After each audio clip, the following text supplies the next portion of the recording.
Kali ini saya akan melakukan perekaman suara yang akan saya gunakan untuk podcast.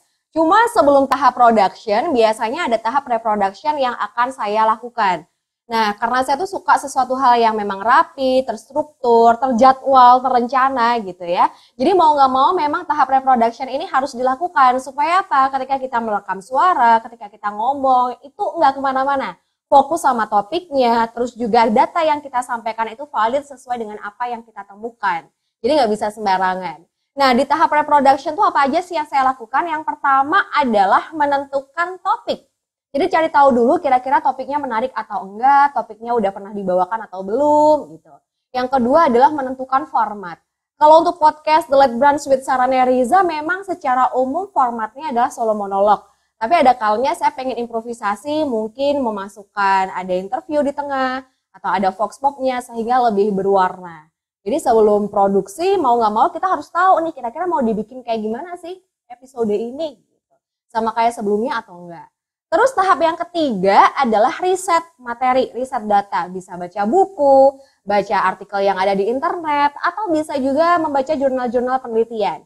Jadi nanti kalau misalnya kita ngomong itu nggak cuma asal ngomong tapi memang ada data yang valid yang bisa kita sampaikan ke pendengar. Setelah udah ketemu data-data yang sesuai, biasanya saya akan membuat sebuah kerangka. Jadi saya bikin bullet point kayak gini, kira-kira apa sih yang mau saya sampaikan. Jadi ini kerangka dulu gitu secara garis besar dari temuan-temuan data, kira-kira apa sih yang penting untuk disampaikan dan apa yang enggak. Dan sekaligus juga menyesuaikan dengan durasi.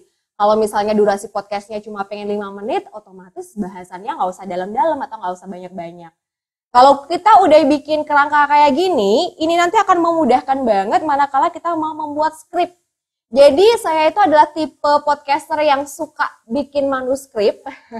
Jadi baca naskah dari awal sampai akhir, supaya nggak kesleo lidah, supaya datanya juga benar apa yang disampaikan. Lalu kemudian menghindari juga kalau misalnya salah ngomong. Kadang-kadang naskahnya udah benar, otaknya lagi nggak sinkron ya, akhirnya mulut kemana-mana deh gitu kan.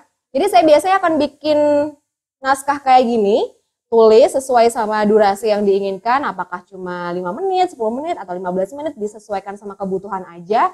Tapi yang pasti kalau memang podcast solo itu durasinya nggak bisa lama-lama, karena bosen gitu yang dengerin. Yang siaran, yang ngomong juga kalau kelamaan capek juga di tenggorokan. Jadi setelah naskahnya udah ready kayak gini, ini akan memudahkan banget untuk tahap pre-production selanjutnya. Apa itu? Yakni latihan olah vokal plus baca naskah. Jadi sebelum masuk ke proses produksi, kita baca dulu naskahnya.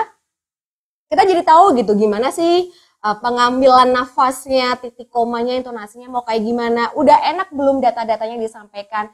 Itu adalah tahap pre-production yang harus dilakukan. Nah, kalau 5 langkah ini tadi udah oke, udah beres, berarti kita udah siap untuk proses produksi. Proses produksi kalau di podcast The Late Brunch with Sarah Neriza biasanya akan dihandle sama Bapak Budi Pasadena. Jadi nggak usah terlalu repot-repot, saya cukup serahkan pada beliau, hasilnya bisa bagus. Begitu nggak Bapak? Begitu ya.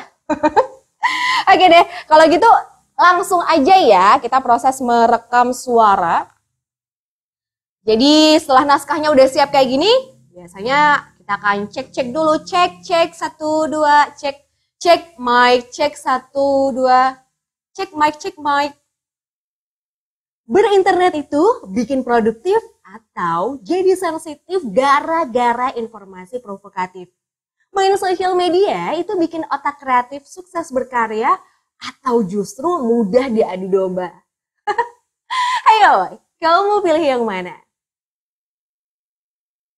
Nah, kalau misalnya proses merekam suara sudah selesai, ya udah deh. Biasanya Bapak Budi akan melakukan noise reduction, ngetrim part-part yang salah atau yang dirasa cara ngomongnya belibet dan lain sebagainya.